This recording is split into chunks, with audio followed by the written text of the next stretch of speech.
Kita bersyukur alhamdulillah di hari ke-25 Ramadan 1446 Hijriah, Allah Subhanahu wa taala kembali pertemukan kita di majelis ilmu setelah salat subuh berjamaah,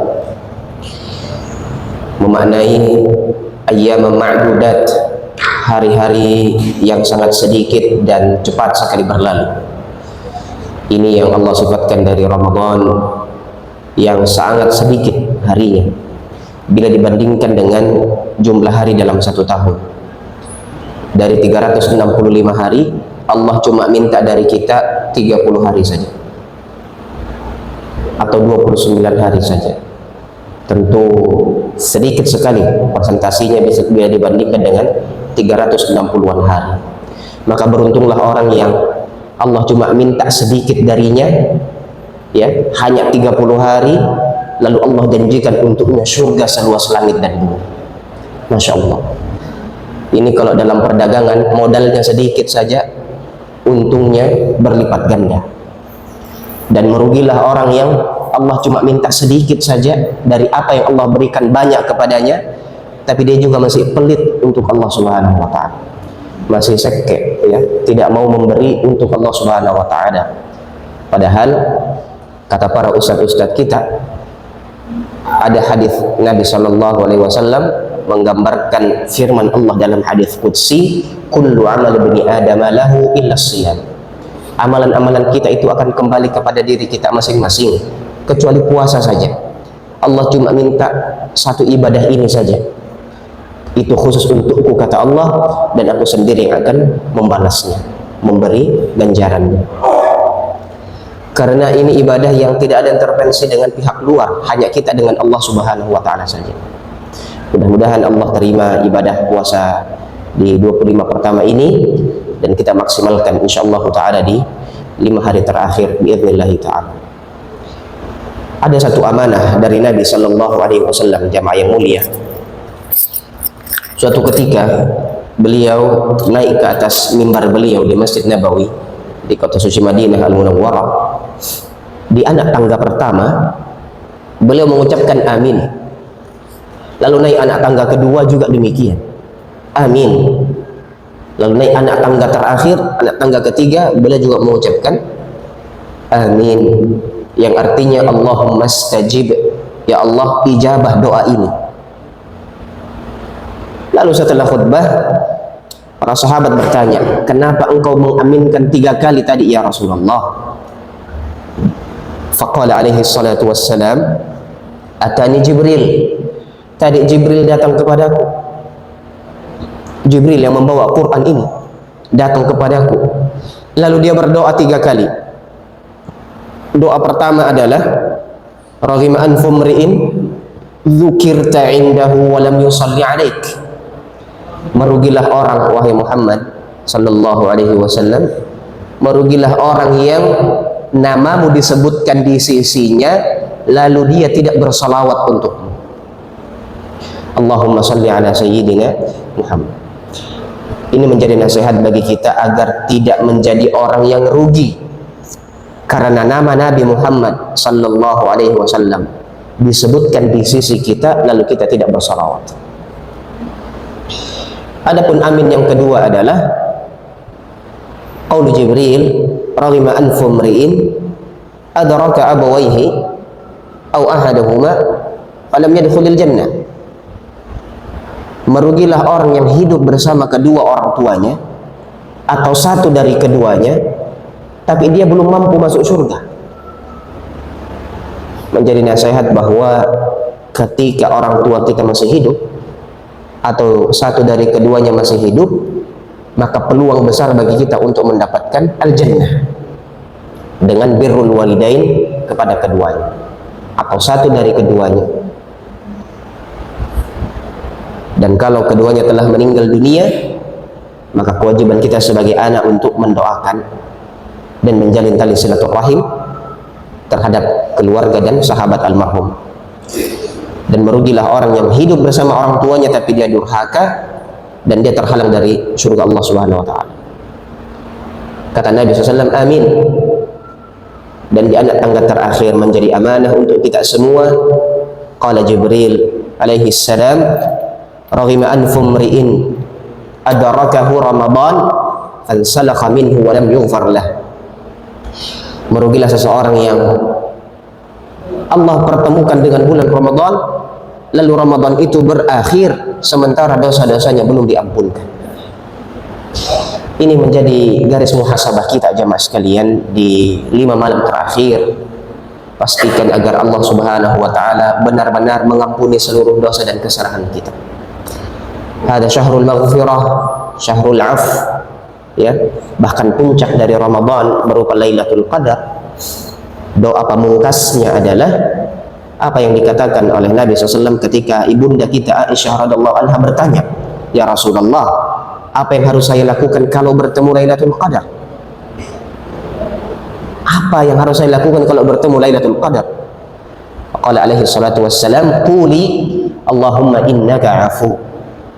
Ya Allah, engkau maha pemaaf, tuhibbul afwa, engkau mencintai ampunan, fa'fu anni, maka ampunilah aku. Puncak dari Lailatul Qadar doanya adalah Allahumma innaka afuwun tuhibbul afwa fa'fu anni. Saking maunya Nabi sallallahu alaihi wasallam agar umatnya diampuni oleh Allah Subhanahu wa taala. Dan ini proposal utama kita selama Ramadan. Doa Jibril tadi terlihat berlebihan ya. Kok didoakan merugi? Tapi tidak berlebihan sebenarnya. Karena fasilitas sudah Allah berikan semuanya. Ya kan? Apa pendapat kita kepada orang yang diberikan fasilitas ya untuk menjalankan satu amanah tapi dia tidak laksanakan? Betapa kecewanya kita. Ya kan? Betapa meruginya dia sudah mendapatkan fasilitas untuk mendapatkan satu hasil dari mujahadah tapi dia tidak laksanakan. Dan Ramadan ini penuh dengan fasilitas dari Allah Subhanahu wa taala. Di siang harinya qala alaihi salatu wassalam, man shama Ramadan imanan wa ihtisaba, apa akhir hadisnya? Ghufira lahu ma taqaddama min dhanbi. Di siang harinya ada fasilitas puasa untuk diampuni. Taib, semuanya tidak bisa puasa di siang hari. Ada yang musafir, ada yang sakit, ya. Ada pekerjaan yang menuntutnya harus berbuka. Bisa diganti di luar Ramadan, ya. Misalnya, ya semoga tidak terjadi. Kalau ada kebakaran di satu daerah, maka petugas damkarnya harus turun, ya kan? Kalau SOP-nya harus minum dulu supaya tidak dehidrasi, ya dia harus batalkan puasanya. Tidak boleh mengatakan, biar aja mati sendiri, saya masih puasa. Tidak boleh. Kalau tidak bisa puasa di siang hari karena udzur, disiapkan fasilitas di malam hari. Man qama ramadhana imanan wa ihtisaba ghufira lahu ma taqaddama min dhanbi. Lagi-lagi ampunan. Tidak bisa siang puasa, tidak bisa qiyam di malam hari. Kata Nabi SAW, man qama lailatal qadri imanan wa ihtisaba. 3 fasilitas. Masya Allah. Kalau begitu cari satu malam namanya Lailatul Qadar agar engkau diampuni. Ini 1 bulan dikasih fasilitas tapi belum diampuni, betul-betul dia menjauhkan dirinya dari Allah Subhanahu wa taala. Wal iyadzu billah. Wal iyadzu billah. Nah, jamaah sekalian, momentum 5 hari terakhir ini ada satu nasihat menarik dari para ulama kita, menggambarkan pentingnya waktu dan bagaimana kita bermujahadah memaksimalkan diri. Dan teladan terbaik dari baginda sallallahu alaihi wasallam yang dikabarkan oleh ibunda tercinta Aisyah radhiallahu anha, idza dakhala al-'ashru, kalau sudah masuk 10 terakhir, ahya lailahu, beliau hidupkan malamnya. Ada tidur tapi lebih banyak terjaganya untuk ibadah. Aiqadha ahlahu, beliau bangunkan keluarganya karena tidak mau asyik sendiri, tapi keluarganya tidur-tiduran. Dibangunkan keluarganya. Dan yang terakhir, syadda mi'zarah, beliau kencangkan ikatan sarungnya, ikatan pinggangnya sebagai bentuk mujahadah. Beriktikaf di malam-malam Ramadan mencari keutamaan Al-Qadar. Ya. Kita pernah lihat kuda pacu, jamaah sekalian. Kuda yang berlomba. Kata para ulama kita, kalau garis finish ya sudah semakin dekat, balagha qusara juhdiha, maka kuda pacu itu akan mengerahkan seluruh kekuatannya. Kira-kira begitu ya. Jokinya akan mencambuk lebih keras, dan kudanya juga akan mengeluarkan seluruh energinya untuk mencapai garis finish. Tidak ada kuda yang dilihat garis finish di depan lalu dia jalan santai, ya kan? Maka jangan sampai kuda pacu itu afqan minna, jangan sampai kuda pacu itu lebih pintar dari kita.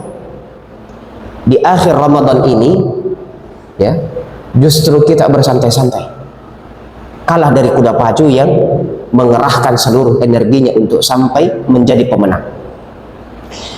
Ini tentu menjadi nasihat untuk kami pribadi dan semoga bermanfaat untuk kita semua ya mas sekalian, karena Ramadan ini nikmat, dan nikmat ini akan dimintai pertanggungjawabannya di akhirat kelak. Tsumma latus'alunna yawma idzin 'anil na'im. Aku berikan Ramadan untukmu wahai hambaku, apa yang kau maksimalkan dari nikmat Ramadan ini? Mana yang tidak nikmat dari Ramadan, Pak? Mananya yang tidak nikmat? Kita disuruh puasa ya, sedikit makan, tapi alhamdulillah makanan tumpah-tumpah 1 bulan ini. Iya kan? Tidak ada orang yang berkekurangan insyaallah ta'ala. Apalagi dengan layanan zakat, infak, sedekah di masjid-masjid, semua terdata. Berikan haknya, berikan haknya. Hanya sekedar menunda makan siang sedikit saja, karena makan pagi sudah tadi alhamdulillah dengan sahur. Makan malamnya bisa sampai subuh kalau sanggup. Makan siangnya saja diundur sedikit, dan pengunduran waktu itu diganjar al-jannah oleh Allah Subhanahu wa taala. Masya Allah, nikmat. Quran, syahrul Ramadan alladzi unzila fihi Quran. Nikmat ini, Pak. Yahudi saja, mohon maaf, Yahudi ya, semoga Allah timpakan untuk mereka siksaan sebagaimana mereka menyiksa saudara-saudara kita di Palestina ya. Kaum Yahudi al-kafara pernah mengatakan kepada Umar radhiyallahu anhu, wahai Umar, nazalat fikum ayah law nazalat fina lattakhadna dzalikal yaumi 'ida. Ada satu ayat turun kepada kalian yang sekiranya ayat itu Allah turunkan kepada kami bangsa Yahudi, kami akan jadikan hari turunnya ayat itu sebagai hari raya. Dan orang Yahudi dalam merayakan hari raya itu berpuasa, seperti ketika Musa diselamatkan dari kejaran Firaun, itu dengan puasa apa? Asyura ya, 10 Muharram mereka berpuasa, merayakan keselamatan itu dengan berpuasa. Kata Umar, ayat apa itu? Yahudi hafal Quran juga dia bilang, al-yauma akmaltu lakum dinakum wa atmamtu alaikum ni'mati wa raditu lakumul Islam dinan. Hari ini aku sempurnakan agamaku, nikmatku untuk kalian kata Allah, dan aku ridha Islam, al-Islam satu-satunya agama untuk kalian. Kata Yahudi, kalau ayat itu turun kepada kami akan jadikan di hari raya. Faqala Umar, saya tahu betul ayat itu turun di mana dan kapan turunnya. Turunnya pada hari Jumat di padang Arafah pada haji wada. Kata Umar bin Khattab radhiyallahu anhu. Cuma satu ayat Yahudi mau puasa, Allah kasih kita 30 juz. Berarti Quran ini apa? Nikmat di Ramadan. Tsumma latus'alunna yawma idzin 'anil na'im. Jemaah sekalian, agar amanah ini, nikmat dan amanah ini bisa kita pertanggungjawabkan di hadapan Allah Subhanahu wa taala, mari kita maksimalkan 5 hari terakhir. Kalau harus berlelah-lelah, berlapar-lapar, inilah momentumnya untuk kita menikmati seni kehidupan bernama lapar. Dan pasti kita berbuka insyaallah ta'ala. Tidak ada orang mati, takut betul mati sampai tidak mau puasa ya. Kalau harus bercapek-capek betis kita berdiri dalam tarawih, tahajud, inilah momentumnya untuk kita menikmati di hari-hari terakhir ini.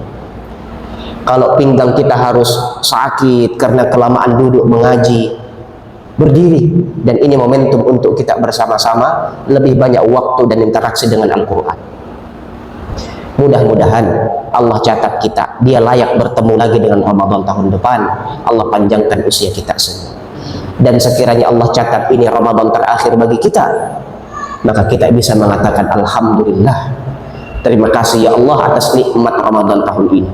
Raditu billahi rabba wa bil islami dina wa bi Muhammadin sallallahu alaihi wasallam nabiyya. Semua sudah ditetapkan kalau ajal menjemput kita. Radina billahi rabba, terima kasih ya Allah, kami ridha, terima kasih atas nikmat Ramadan tahun ini. Aku rumah tasma'un, terima kasih atas waktu yang diberikan. Mohon maaf atas segala kekurangan. Kita minta kepada Allah Subhanahu wa taala al-qabul, Allah menerima seluruh amal-amal kebaikan kita. Allahumma taqabbal minna innaka antas samiul alim wa tub alaina innaka antat tawwabur rahim. Allahumma innaka afu tuhibbul afwa fa'fu anna. Allahumma innaka afu karim tuhibbul afwa fa'fu anna. Allahumma arzuqna lailatal qadar allati hiya khairun min alfi syahr. Allahumma waffiqna liqiyami lailatul qadar التي هي خير من ألف شهر. ربنا هب لنا من أزواجنا وذرياتنا قرة أعين واجعلنا للمتقين إماما. ربنا آتنا في الدنيا حسنة وفي الآخرة حسنة وقنا عذاب النار. وصلى الله وسلم وبارك على نبينا محمد وعلى آله وصحبه أجمعين والحمد لله رب العالمين. Kita sempurnakan dengan kafaratul majlis. Subhanakallahumma rabbana wa bihamdika asyhadu an la ilaha illa anta astaghfiruka wa atubu ilaik. Terima kasih dan mohon maaf. Assalamualaikum warahmatullahi wabarakatuh.